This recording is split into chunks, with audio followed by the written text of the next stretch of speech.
สบายดีตอนเช้าท่านผู้ชมที่เคารพสบายดีท่านผู้ชมที่เคารพตอนท่านผู้ชมเข้าสู่การรายงานข่าวเช้าอรุณใหม่จากของข่าวโทรภาพแห่งชาติข่าวเช้าประจำวันอังคารวันที่28กรกฎาคม2026ข่าวภาคนี้พบกับโฆษกพันงานสุธิพงศ์พร้อมด้วยข้าพเจ้าสุริวัลย์ผลเยี่ยม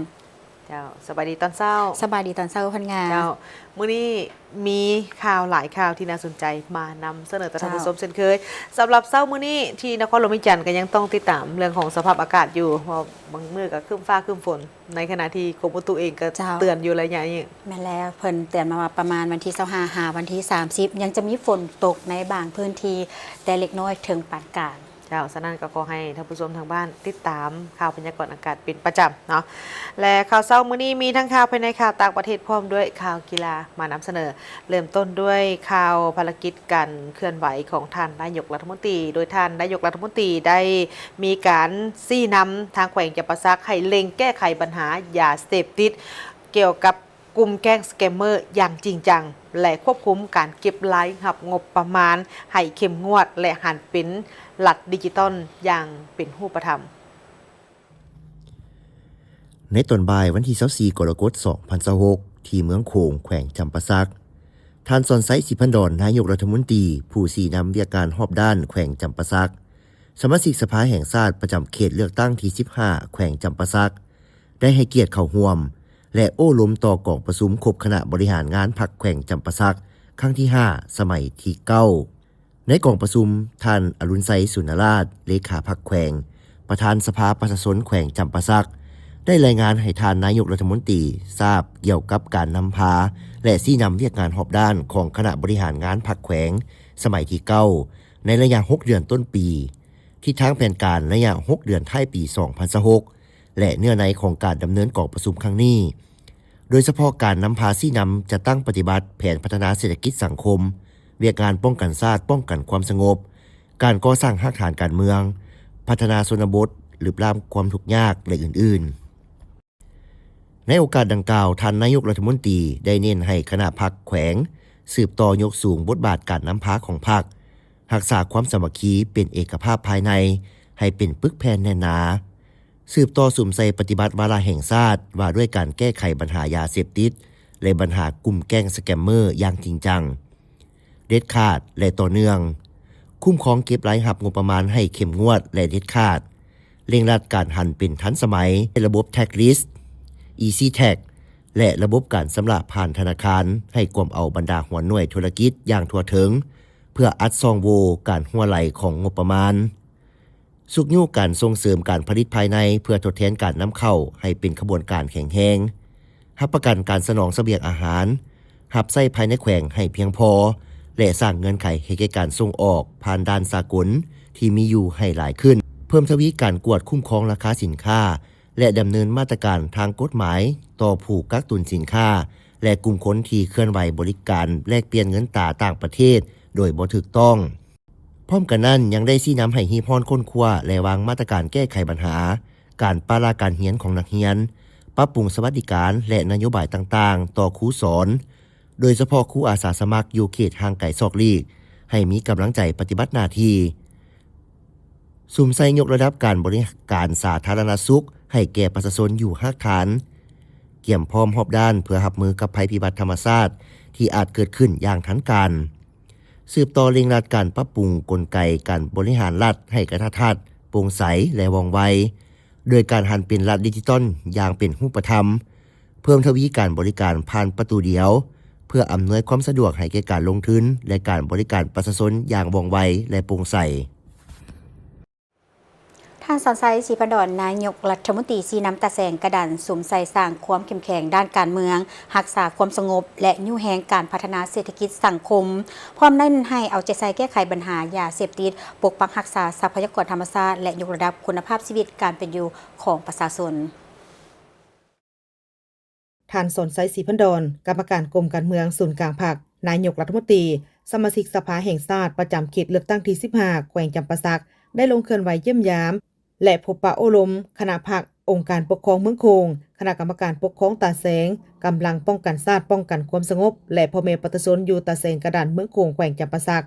ในโอกาสดังกล่าวนี้ท่านนายกรัฐมนตรีก็ได้รับฟังการรายงานโดยย่อเกี่ยวกับการจัดตั้งปฏิบัติแผนพัฒนาเศรษฐกิจสังคมเวียกงานป้องกันชาติป้องกันความสงบการเคลื่อนไหวเวียกงานบริการตาแสงกระดันโดยเฉพาะการรักษาความสงบและความเป็นระเบียบเรียบร้อยการสุกยู่การผลิตกสิกรรมการเก็บรายรับการขยายพื้นฐานโครงล่างไฟฟ้าการศึกษาสาธารณสุขและการท่องเที่ยวในโอกาสนี้ท่านนายกรัฐมนตรีก็ยังได้ทิศซี่นำบางเวียกจุดสุมเพื่อสืบต่อพัฒนาตาแสงกระดันให้มีความเข้มแข็งในนั้นด้านการเมืองและความสงบให้เพิ่มทวีการศึกษาอบรมการเมืองแนวคิดสร้างความสามัคคีทั่วปวงชนเพิ่มสติระวังตัวต่อกลอุบายทำลายความสงบรักษาความสงบตามบริเวณชายแดนซุ่มไซจะตั้งปฏิบัติวาระแห่งชาติว่าด้วยการแก้ไขปัญหายาเสพติดสกัดกั้นปรากฏการณ์ย่อท่อการลักลอบตัดไม้ทำลายป่าและการขุดค้นเหตุทาสที่ผิดกฎหมายด้านเศรษฐกิจและการพัฒนาให้ส่งเสริมการผลิตกสิกรรมเลี้ยงสัตว์เพื่อเป็นสินค้าตามทิศเศรษฐกิจเอกราชเป็นเจ้าตนเองสร้างครอบครัวกลุ่มตัวแบบสืบต่อแก้ไขความทุกข์ยากปรับปรุงกองทุนพัฒนาบ้านจัดสรรที่อยู่อาศัยและเขตผลิตยกระดับการบริการการท่องเที่ยวโดยติดพันกับผลิตภัณฑ์อุดมด้านวัฒนธรรมสังคมและการบริหารท่านนายกรัฐมนตรีได้เน้นให้แก้ไขปัญหาเด็กบาละการเรียนจัดสรรครูให้เพียงพอยกระดับการบริการอยู่สุขศาลาห้องหมอปฏิบัติ11ตัว4วัดและการซักยาวัคซีนให้ได้ตามแผนให้ติดตามการผันแปรของน้ำของเพื่อการเกี่ยมความพร้อมช่วยเหลือประชาชนหากเกิดภัยพิบัติปรับปรุงระบบกลไกบริหารผ่านระบบประตูเดียวและยกระดับความรู้ความสามารถให้บุคลากรขันตาแสงและบ้านเพื่อให้การบริการประชาชนมีประสิทธิผลยิ่งขึ้นท่านสอนชัยศรีพันดรนายกรัฐมนตรีได้เป็นประธานกองประชุมสมัยสามัญของทางรัฐบาลประจำเดือนกรกฎาคม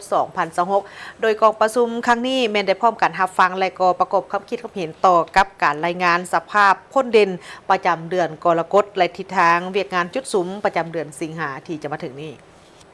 กองประชุมสมัยสามัญของรัฐบาลประจำเดือนกรกฎาคม 2026 ได้ขายขึ้นในเช้าของวันที่ 27 กรกฎาคม 2026 นี้ที่สำนักงานนายกรัฐมนตรีภายใต้การเป็นประธานของท่านสอนชัยศรีพันดรนายกรัฐมนตรีโดยมีบรรดาทานรองนายกรัฐมนตรีสมาชิกรัฐบาลและผู้ต่างหน้าได้เข้าร่วมแบบซึ่งหน้า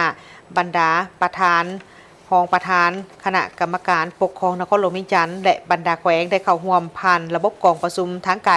เพื่อรับฟังและประกอบความคิดเห็นต่อกับการรายงานสภาพการพ้นเด่นประจำเดือนกรกฎาคมและทิศทางแผนเวียกจุดสุมประจำเดือนสิงหาคม 2026 กองประชุมแม่นได้ไขขึ้นในท่ามกลางบรรยากาศที่ทั่วภาคทั่วรัฐและทั่วปวงชนลาวบรรดาเผ่ากำลังคุนเคี่ยวจัดตั้งพันขยายมติกองประชุมใหญ่ครั้งที่ 12 ของพรรคแผนพัฒนาเศรษฐกิจสังคมแห่งชาติ5 ปีครั้งที่ 10และในระยะของการก้าเกี่ยมเวียกงานรอบด้านเพื่อยกสูงระดับ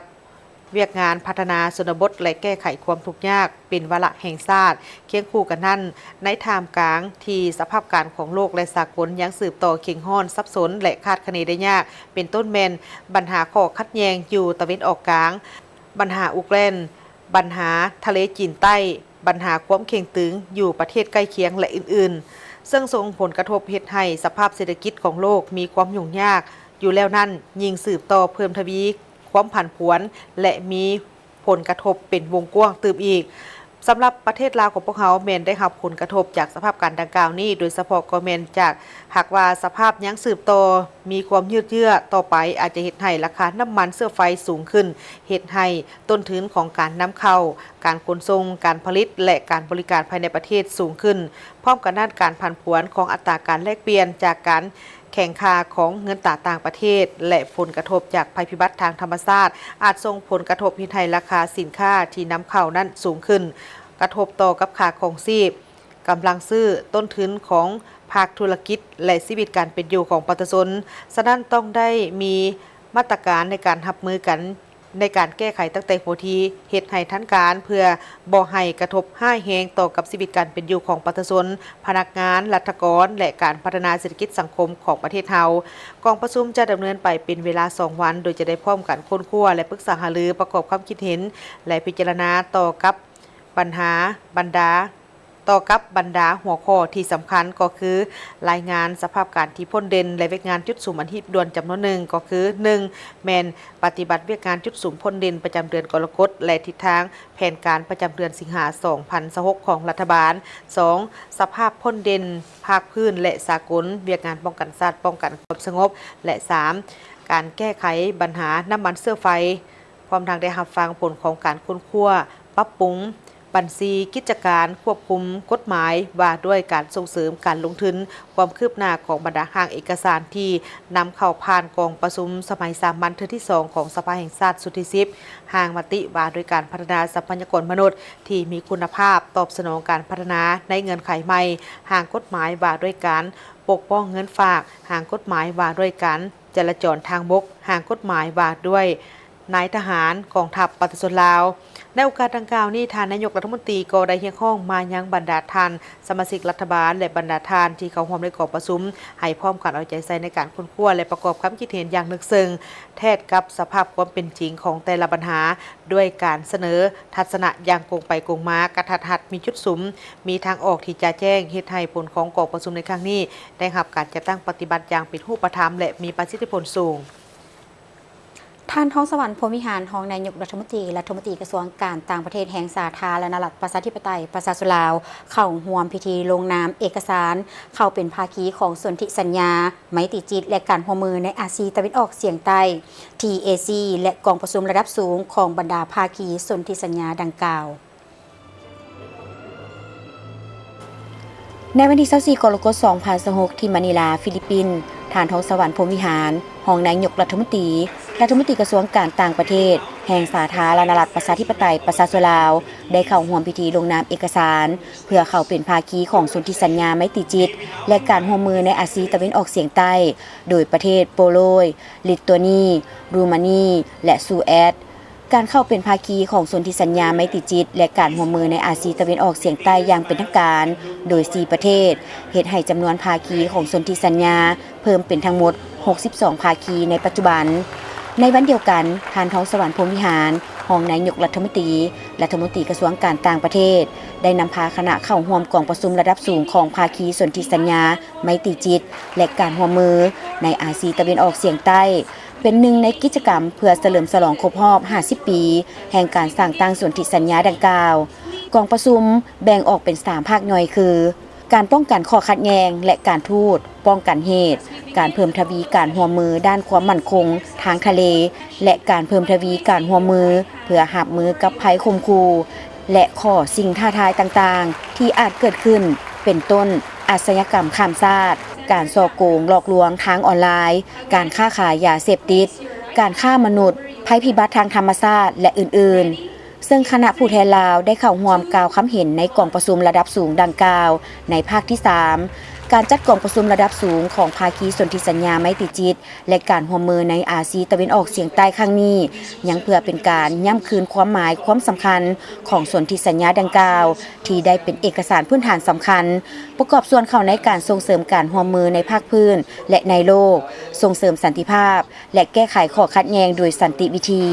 พร้อมนี้ในภาคสนทนาย่อยต่างๆบรรดาประเทศภาคีของสนธิสัญญาไมตรีจิตและการร่วมมือในอาเซียนตะวันออกเฉียงใต้ได้ย้ำคืนการยึดมั่นหลักการพื้นฐานของสนธิสัญญาก็คือการเคารพอำนาจอธิปไตยและพื้นแผ่นดินอันครบถ้วนการบ่แทรกแซงกิจการภายในของกันและกันแก้ไขข้อขัดแย้งโดยสันติวิธีบ่ใช้การข่มขู่หรือใช้กำลังและการร่วมมือเพื่อการพัฒนาของภาคพื้นบรรดาภาคส่วนที่เกี่ยวข้องในแขนงการท่องเที่ยวจากทางภาครัฐและภาคเอกชนได้ร่วมกันสัมมนาเพื่อสุขยู่และส่งเสริมตลาดการท่องเที่ยวลาว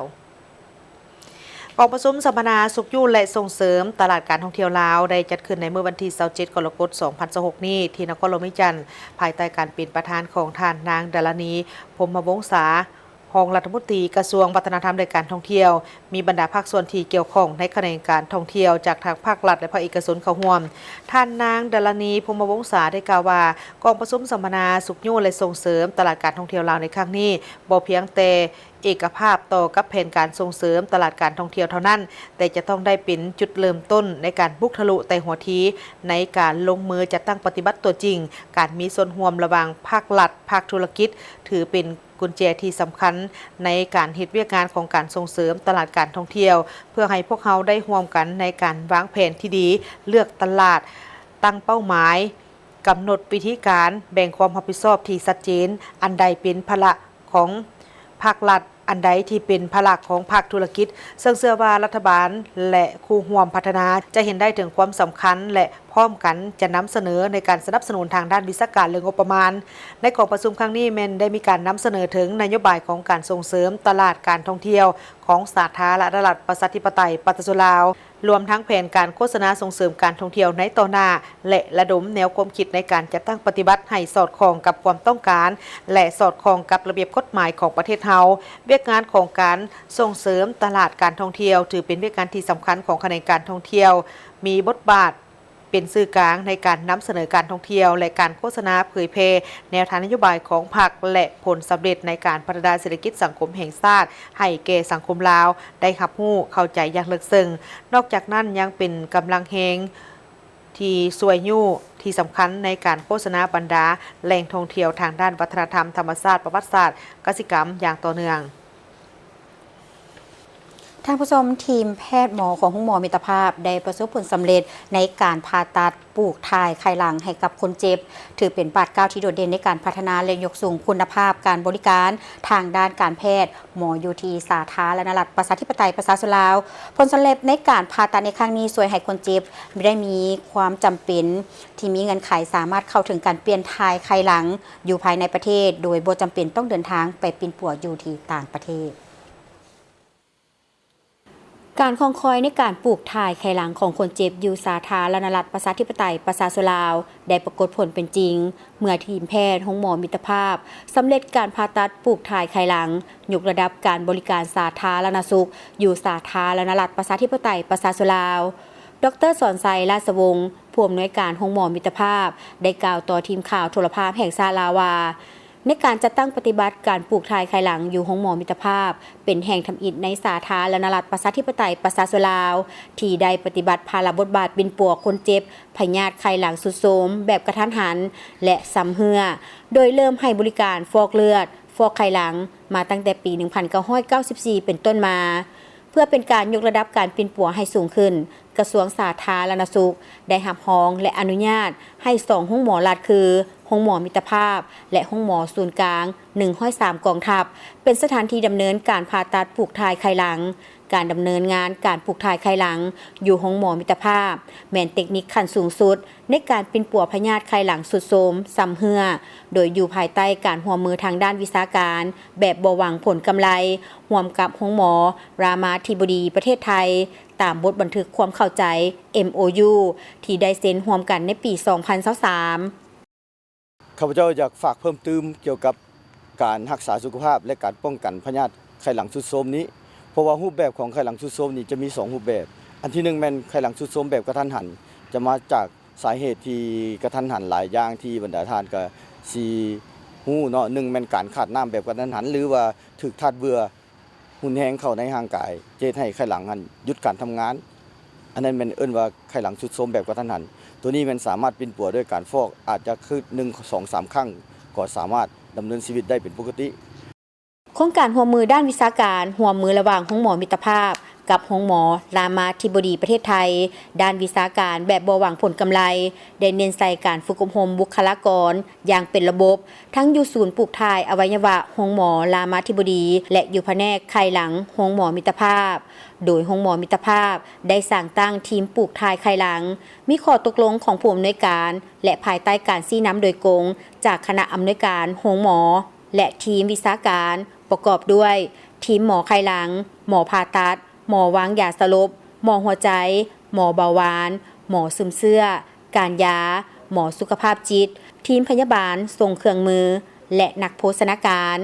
ในด้านขบวนการและกฎหมายการกะเกี่ยมคนเจ็บแม้นได้ปฏิบัติตามกฎหมายการปิ้นปัวของกระทรวงสาธารณสุขอย่างเข้มงวดมีการเสนอขออนุมัติผ่านกรมปิ้นปัว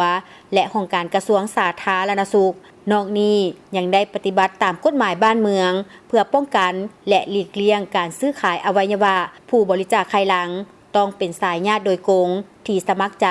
และสามารถพิสูจน์ได้ทางกฎหมายรวมทั้งการพิสูจน์ทางวิทยาศาสตร์ทางนี้ก่อนการผ่าตัดทีมงานทั้งสองฝ่ายห้องหมอมิตรภาพและห้องหมอรามาธิบดีได้ประชุมกะเกี่ยมร่วมกันอย่างน้อย4ครั้ง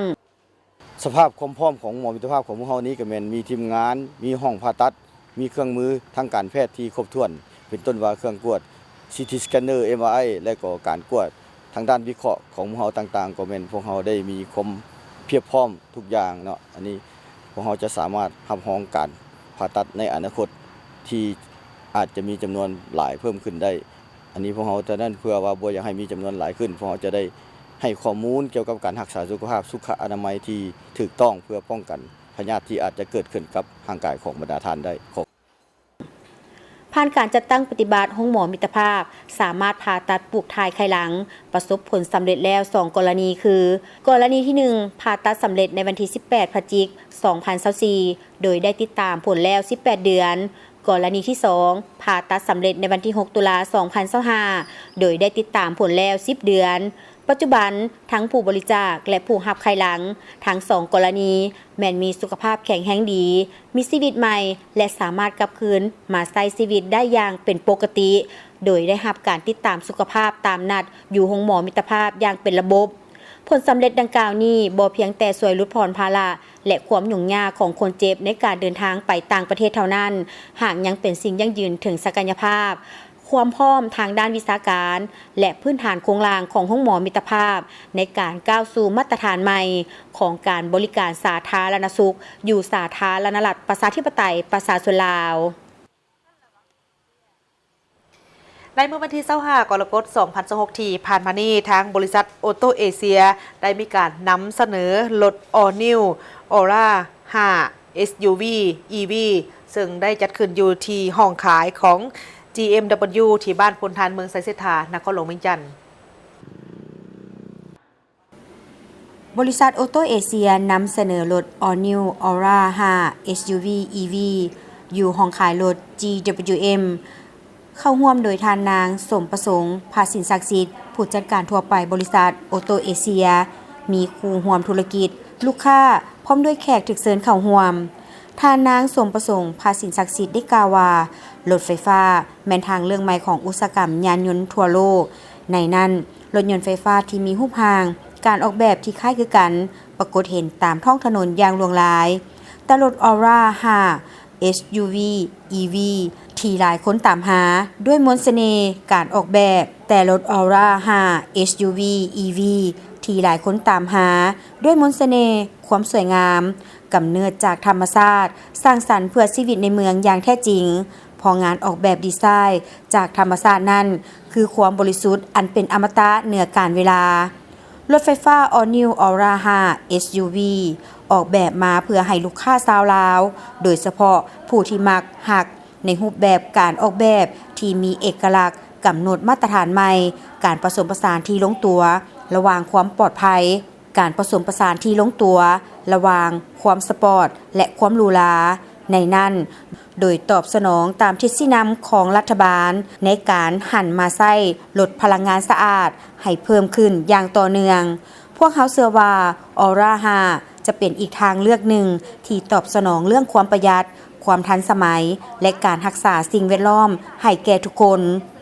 รถไฟฟ้า Aura 5 ให้กำลัง150กิโลวัตต์และแรงบิด260นิวตันเมตรสมรรถภาพการขับขี่ที่นุ่มนวลและตอบสนองไวเหมาะสมทั้งกับการขับขี่ในเมืองและเส้นทางไกลแบตเตอรี่ลิเธียมขนาด 58.3 กิโลวัตต์โมงหับห้องระยะทางได้ถึง520กิโลเมตรตามมาตรฐาน NEDC การออกแบบภายนอกแม้นการออกแบบอันเป็นเอกลักษณ์ของ Aura 5 ได้สร้างความสนใจให้แก่กลุ่มลูกค้ารุ่นใหม่ที่มักในกระแสความนิยมโดยผสมผสานลักษณะแบบย้อนยุคดั้งเดิมคลาสสิก สไตล์เข้ากับการออกแบบที่ทันสมัย Modern Style ด้วยเส้นสายที่เรียบหรูที่โค้งเต็มไปด้วยความสง่างาม ประสานเข้ากันอย่างลงตัวสร้างความนุ่มนวลแบบมินิมอริสดีไซน์สะอาดตาทุกครั้งที่พบเห็นมีความงดงามแบบอมตะออร่า5ให้ออปชั่นมาอย่างหลวงหลายมีให้เลือกถึง9สีภายนอกเสริมสร้างความเป็นตัวตนได้อย่างมั่นใจภายในห้องโดยสารมีให้เลือก2โทนสีคือสีดำคลาสสิกและโทนสีครีมออร่า5ราคาเริ่มต้นเพียง 19,990 ดอลลาร์สหรัฐสำหรับทานที่จับจองในระยะนี้หับของแถมหลากหลายรายการรายละเอียดติดต่อพนักงานห้องขาย GWM ลาวท่านผู้ชมคณะกรรมการคุ้มครองภัยพิบัติแขวงอัตตปือได้รับเครื่องช่วยเหลือเวียกงานคุ้มครองภัยพิบัติรวมมูลค่า381 กว่าล้านกีบบริษัทการไฟฟ้าเซขมาน1ได้มอบเครื่องช่วยเหลือเวียกงานคุ้มครองภัยพิบัติประเภทเรือจำนวน10ลำจักรเรือ10เครื่องและเสื้อชูชีพ200พื้นซึ่งรวมมูลค่า381 กว่าล้านกีบมอบให้แก่คณะกรรมการคุ้มครองภัยพิบัติขันแขวงเพื่อนำไปแจกย้ายต่อให้กับบ้านประชาชนที่ลุมเขื่อนไฟฟ้าเซขมาน1คือเมืองสารไซมีบ้านตัดกุมบ้านไม้นากอกและบ้านหินดำดอนแคนเมืองไซเสถามีบ้านไซสีบ้านวัดหลวงบ้านวัดธาตุบ้านต้วยและบ้านสมโคตรเมืองสามัคคีไซมี2บ้านบ้านเซขนานและบ้านสามัคคีพิธีมอบหาบได้จัดขึ้นในวันที่24 กรกฎาคม 2026 ที่ผ่านมาอยู่ที่แผนกแรงงานและสวัสดิการสังคมของแขวงมอบโดยทานฝามวันทุยหัวหน้าแขนงเทคนิคบริษัทเขื่อนไฟฟ้าเซขมาน1และหับโดยทานนางพรมณีเขียนไซยวงศ์หัวหน้าแผนกแรงงานและสวัสดิการสังคมแขวงรองประธานคณะกรรมการคุ้มครองภัยพิบัติขันแขวงโดยมีแขนงการที่เกี่ยวข้องของแขวงและเมืองเขาห่วมการมอบอุปกรณ์เทอนี้เป็นการเพิ่มความพร้อมให้กับการรับมือและช่วยเหลือประชาชนในยามเกิดสถานการณ์ที่ฉุกเฉินหรือภัยพิบัติน้ำท่วมและแสดงถึงความรับผิดชอบต่อสังคมของบริษัทดังกล่าวที่ให้ความสำคัญต่อการป้องกันและบรรเทาภัยพิบัติพร้อมทั้งสร้างความอุ่นใจให้แก่ประชาชนในเขตเสี่ยงลุ่มเขื่อนเพื่อให้สามารถรองรับและรับมือกับเหตุการณ์ฉุกเฉินได้อย่างทันการมาเบิ่งที่ทางเจ้าหน้าที่ตำรวจกองบัญชาการป้องกันความสงบของทางแขวงเสียงขวางได้มีการกวดค้นโรงแรมแห่งหนึ่งได้มีการจับกุมคนต่างประเทศที่มีการพักเซาเคลื่อนไหวผิดปกติได้จำนวน51คนโดยทางปกสของแขวงเสียงขวางได้มีการรายงานในหู้ในเมื่อวันที่22 กรกฎาคมที่ผ่านมานี้ทางเจ้าหน้าที่ตำรวจกองบัญชาการป้องกันความสงบแขวงเสียงขวางได้มีการค้นโรงแรมแห่งหนึ่งซึ่งโรงแรมแห่งดังกล่าวนี่มันตั้งอยู่ที่บ้านพ้นสวรรค์เหนือของเมืองแปกแขวงเสียงขวางตามการแจ้งเบาะแสของทางพลเมืองดีย้อนว่าพบเห็นว่ามีกลุ่มคนต่างประเทศที่มีการพักเซาเคลื่อนไหวผิดปกติซึ่งโรงแรมดังกล่าวนี่แม่นเป็นของคนลาวแต่ว่าให้เท่าซุนอายุ50 ปีสัญชาติจีนเป็นผู้เศร้าโดยผู้เกี่ยวนั่นได้มีการเอาตัวลบหนีและก็ปิดประตูโรงแรมไว้คือกันกับว่าบ่มีคนอยู่แต่ว่าเปิดไฟเปิดเครื่องปรับอากาศไว้ในนี้การกวดค้นในเทอนี่ก็สามารถกักตัวได้จำนวน51คนเป็นหญิงเป็น4คนเป็นหญิง4คนมี4สัญชาติมีคนไต้หวัน33คนเป็นหญิง2คนคนอินโดนีเซียนี่8คนหญิง1คนคนจีน5คนคนญี่ปุ่นอีก5คนเป็นหญิงนี่เป็น1คนสามารถยึดของกลางเป็นประเภทเครื่องคอมพิวเตอร์ได้60เครื่องโทรศัพท์มือถือ76เครื่องหนังสือเดินทางหรือว่าพาสปอร์ตนี่29หัววีซ่า3หัวรถใหญ่1คันรถไฟฟ้า2คันโต๊ะตั้งและอุปกรณ์อื่นๆอีกจำนวนหนึ่งผ่านการสืบสวนสอบสวนในเบื้องต้นพวกเกียวได้สารภาพว่าได้มีการเคลื่อนไหวเป็นกลุ่มแก๊งมีการวางแผนไว้แบบครอบโดยมีการโฆษณาขายเครื่องทางออนไลน์เช่นว่าประเภทเสื้อผ้าเฟอร์นิเจอร์เครื่องอิเล็กทรอนิกส์ให้แก่ประชาชนที่อยู่ไต้หวันเมื่อลูกค้ามีการโอนเงินเพื่อชำระค่าสินค้าไว้แล้วเนาะแต่ว่าจะบ่มีการ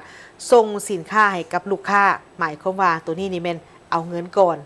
หลังจากได้เงินแล้วบ่แพ็คเครื่องบ่ส่งเครื่องบ่ส่งสินค้าโดยมีเท้าซุนเป็นหัวโปรโตการในการบริหาร และมีการเก็บรักษาหนังสือเดินทางแล้วก็เป็นผู้จ่ายค่าตอบแทนในขณะเดียวกันทางเบื้องของเจ้าหน้าที่เองก็ได้มีการกวดค้นท้าวศูนย์นี่พบว่ามีรถเก๋งสีดำได้มีการหลบหนีไปก่อนปัจจุบันนี้ทางกองบัญชาการป้องกันความสงบแขวงเสียงขวางนี่ก็ได้เสนอให้ทั้งผู้ถูกหาทั้งหมดจำนวน51คนนี่ให้กรมคุ้มครองคนต่างประเทศกรมใหญ่สันติบาลเพื่อสืบต่อในการดำเนินคดีตามขั้นตอนของกฎหมายพร้อมทั้งเสนอออกคำสั่งกักตัวชั่วคราวและออกคำสั่งจับตัวท้าวซุนเมื่อถากว่าเพื่อนำมีการออกคำสั่งจับตัวท้าวซุนนี่เพื่อนำมาลงโทษตามกฎหมายอย่างเข้มงวดเจ้าอันนี้ก็เป็นอีกกลอุบายหนึ่งของผู้ที่ตัวต้มหลอกลวงก็คือการสั่งซื้อสินค้าโดยให้การชำระเงินก่อนและก็จะบ่ส่งสินค้าให้แก่ผู้ที่สั่งซื้อเห็นหลายๆคนคือคนใกล้ตัวก็จะเจอคือกันสำหรับบ้านเฮาสั่งซื้อชำระเงินแล้วแต่ว่าสินค้าบ่ส่งมาให้เฮานั่นเองเจ้าแต่ว่าตัวนี้นี่เป็นกรณีที่มีการใส่ซองวางเนาะว่าเป็นการใส่ซองวางขายออนไลน์แต่นี่เป็นเพิ่นขายให้กับอยู่ต่างประเทศ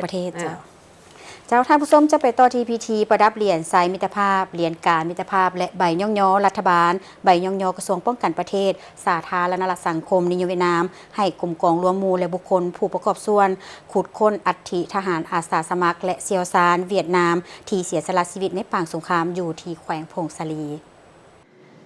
ในพิธีทานบุญเพ็งพุทธกัญญาของหัวหน้าแผนกแรงงานและสวัสดิการสังคมแขวงพงศาลีได้ผ่านบทรายงานย่อการจัดตั้งเคลื่อนไหวปฏิบัติหน้าที่เวียกงานขุดค้นของคณะพิศอบหน่วยปฏิบัติงานพิเศษขั้นแขวงในระยะในปี 2013-2020 ซึ่งสหายได้ให้รู้ว่าผ่านการจัดตั้งปฏิบัติแต่ปี 1994 5 ปี 2020 สามารถซอกหาและขุดค้นอัฐิได้ทั้งหมดจำนวน 67 ศพได้ส่งมอบให้อัฐิกลับคืนสู่ประเทศเวียดนามมีทั้งหมด 67 อัฐินับแต่ปี 2025 ผ่านมาแขวงพงศาลีได้ร่วมกับกองปฏิบัติงานพิเศษทหารเขต 2 เวียดนามที่ประจำอยู่แขวงอุดมไซซกหาและขุดค้นได้3อัฐิอยู่เขตบ้านกงเกยเมืองขวาและได้เข้าร่วมพิธีมอบรับและจัดส่งอัฐิกลับคืนประเทศร่วมกับ6แขวงภาคเหนือลาวที่กองปฏิบัติงานพิเศษทหารเขต 2 สสเวียดนามประจำแขวงอุดมไซตามแผนการประจำปี 2026 สำเร็จจากนั้นสายพันโทบุญเพ็งแสงสุรีคณะประจำพรรคกองบัญชาการทหารแขวงรักษาการหัวหน้าห้องการเมืองทหารแขวงได้ขึ้นผ่านโคตกลงของคณะอภิสอบปฏิบัติงานพิเศษรัฐบาลฉบับเลขที่ 05 ทับกลคขปสนครหลวงเวียงจันทน์ลงวันที่ 2 เดือนกันยายนปี 2023มาด้วยกันมอบวัตถุย่องย่อสสเวียดนามในนี้คณะปฏิบัติงานพิเศษรัฐบาลแห่งสปป.ลาวเห็นดีประดับเหรียญใสมิตรภาพให้แก่หัวหน่วยกลุ่มกองรวมหมู่1กลุ่มกองและบุคคลจำนวน9ท่านประดับเหรียญกามิตรภาพให้แก่บุคคลจำนวน6ท่านมอบใบย่องย่อรัฐบาลสสเวียดนามให้กลุ่มกองรวมหมู่1กลุ่มกองมอบใบย่องย่อกระทรวงป้องกันประเทศสสเวียดนามให้แก่บุคคลจำนวน3ท่านให้เกียรติขึ้นประดับเหรียญใสเหรียญกาและใบย่องย่อขั้นต่างๆโดยท่านสันติเกียวยสารกรรมการประจำพรรคแขวงรองเลขาพรรคแขวงประธานคณะกรรมการปกครองแขวงพงศาลีและท่านพลจิตวาเสียงเพลงบัวละวงศ์กรรมการพรรคแขวงเลขาคณะพรรค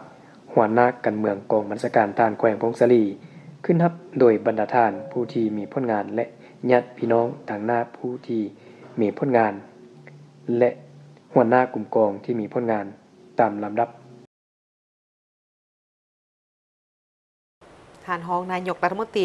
กระทรวงป้องกันประเทศได้ลงไปเยี่ยมยามได้เฮ็ดเวียกอยู่ที่แขวงไชยบุรีท่านเพ็งนิรันดร์คำพันเพ็งกรรมการศูนย์กลางพรรคเลขาพรรคแขวงประธานสภาประชาชนแขวงได้รายงานสภาพผลเด่นในการจัดตั้งปฏิบัติเวียกงานหอบด้าน6เดือนต้นปีทิศทางและเวียกงานจุดซุ่ม6เดือนท้ายปีโดยสังเขปในระยะ6เดือนต้นปีทั้งว่าสภาพสากลและภาคพื้นสืบต่อพันแปรไปอย่างสับสนที่จะคาดคะเนได้ยากแต่ถึงยังได้ก็ตามภายใต้การนำพาสีนำของคณะพรรคคณะกรรมการปกครองแต่ละคันบวกกับการประกอบส่วนเข้าร่วมของนักธุรกิจผู้ประกอบการและประชาชนบรรดาเผ่าในทั่วแขวง จึงเฮ็ดให้การจัดตั้งปฏิบัติบรรดาขาดไม้สู้ส่วนที่ได้กำหนดไว้ใน6 เดือนผ่านมาบรรลุตามแผนการที่วางไว้เฮ็ดให้เศรษฐกิจคล่องแคล่วสืบต่อขยายตัวดีขึ้นโครงประกอบเศรษฐกิจได้หันไปตามทิศที่ตั้งหน้าสภาพทางด้านเศรษฐกิจการเงินได้รับการแก้ไขให้ดีขึ้นโดยรวมแล้วเศรษฐกิจคล่องแคล่วขยายตัวต่อเนื่องและไปตามทิศที่กำหนดไว้คาดว่าฮอดท้ายปีจะเติบโตในระดับ 5.5 ส่วนหอยฮอดท้ายเดือนกรกฎาคม 2026 สามารถจัดเก็บรายรับได้ทั้งหมด 2,112 ตื้อกว่ากีบเท่ากับ 66.65 ส่วนหอยของแผนการปีสามารถส่งออกสินค้าปฏิบัติได้ทั้งหมด 42.26 ล้านดอลลาร์สหรัฐถ้าเทียบใส่แผนการปีเท่ากับ 29.60 ส่วนหอยของแผนการปีสินค้าส่วนใหญ่แม่นผลิตภัณฑ์กสิกรรมเครื่องปากของดงและแฮทาร์ดจำนวนหนึ่งมูลค่าการนำเข้าสินค้าจากต่างประเทศมีทั้งหมด 134.90 ล้านดอลลาร์สหรัฐเท่ากับ 119.14 ส่วนหอยของแผนการปีส่วนใหญ่แม่นน้ำมันเชื้อไฟอุปกรณ์รับใช้การเกษตรวัสดุก่อสร้างและอื่นๆโอกาสที่มีความหมายสำคัญนี้ท่านพลเอกคำเลียงอุทาไก่สอนกรรมการกรมการเมืองศูนย์กลางพรรครองนายกรัฐมนตรีกระทรวงป้องกันประเทศได้กล่าวแสดงความย่องยอสมเสยต่อผลงานที่คณะพรรคคณะนำและพนักงานหลักแรงทั่วแขวงสยามบุรีญาติมาใดพร้อมเดียวกันนั้นท่านยังได้เน้นหนักและให้ทิศสีนำพนักงานหลักแรงทุกสหายจงเอาใจใส่บางปัญหาสำคัญคือให้สืบต่อเพิ่มทวีความสามัคคีเป็นเอกภาพภายในคณะพรรคคณะนำให้เป็นปึกแผ่นสืบต่อศึกษาอบรมการเมืองแนวคิดให้แก่พนักงานสมาชิกพรรคและประชาชนบรรดาเผ่าอย่างทั่วถึง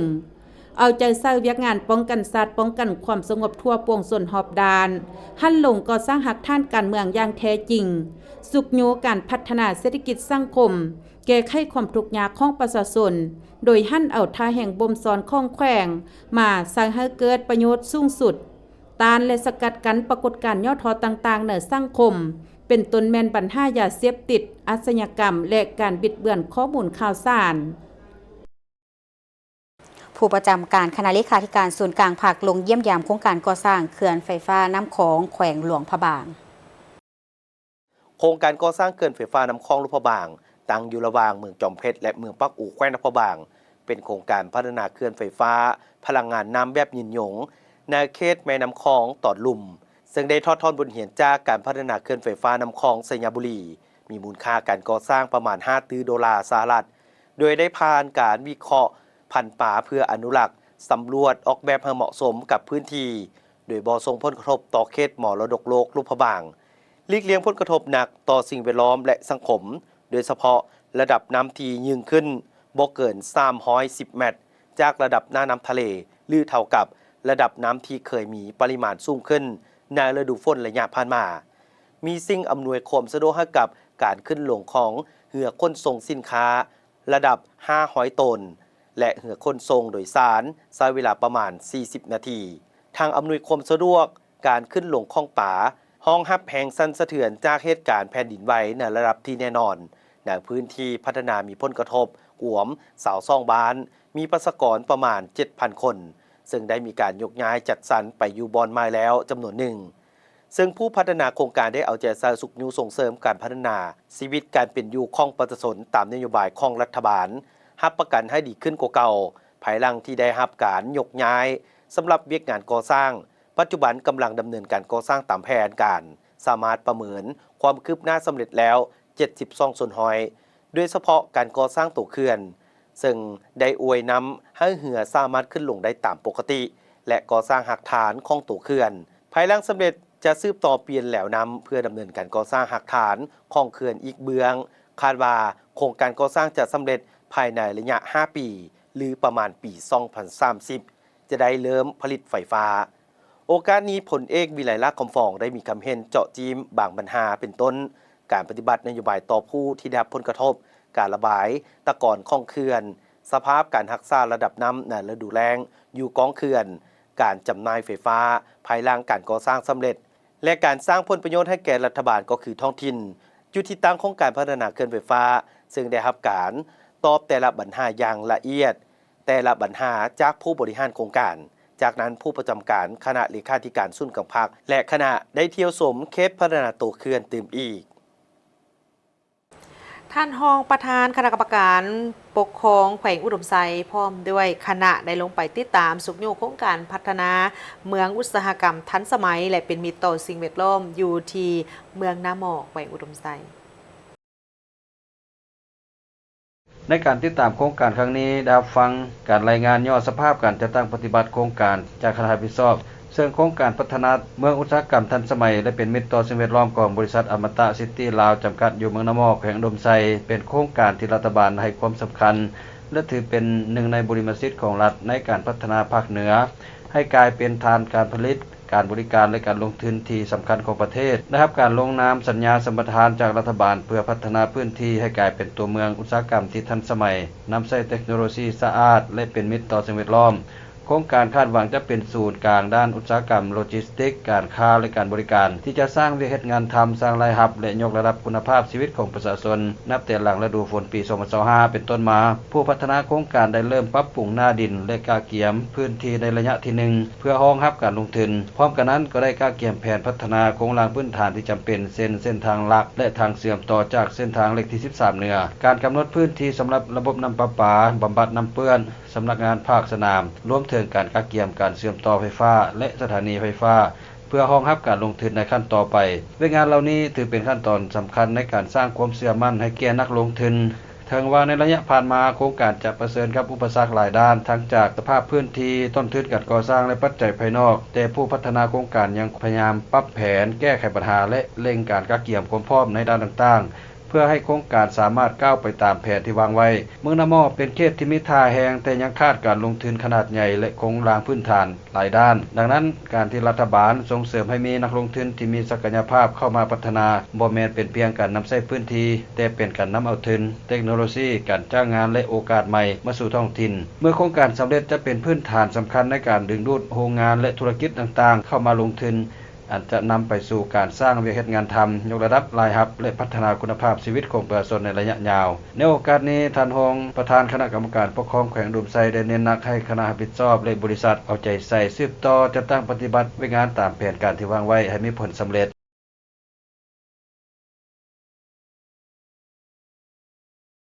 ได้มีพิธีปล่อยสัตว์ป่าประเภทห่วงห้ามบัญชีหนึ่งก็คือโตลิงท่านผู้ชมคืนสู่ธรรมชาติที่ป่าป้องกันแห่งชาติภูจัวเมืองทาแตงแขวงเซกอง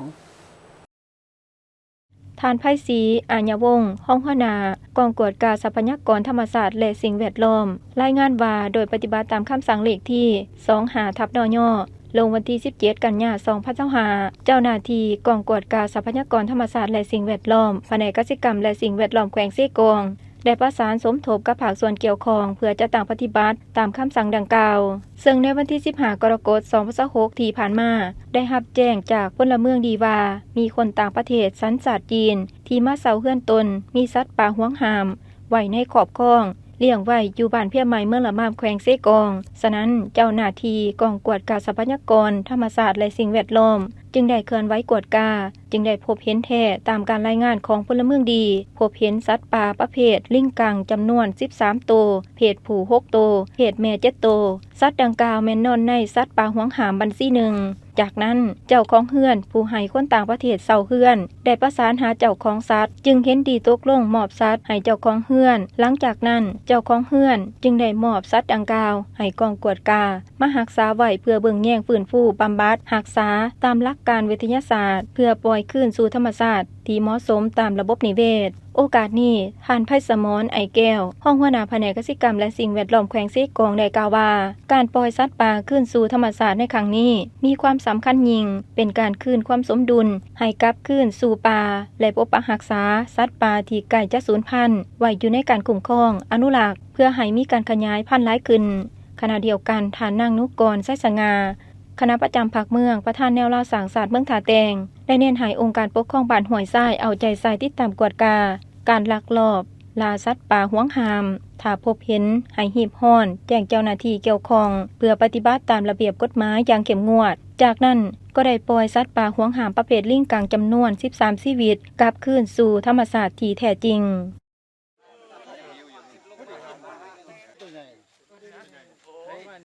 จากวันนี้คือการรายงานข่าวเศร้าอรุณใหม่จากของข่าวโทรภาพแห่งชาติขอบใจที่ประธานให้เกียรติติดตามความชมข่าว และพบกันได้ใหม่ในการรายงานข่าวภาคต่อไปส่วนข่าวภาคนี้โฆษกทั้งสองพบกับทีมข่าวเศร้าลาท่านผู้ชมไปก่อน สบายดี สบายดี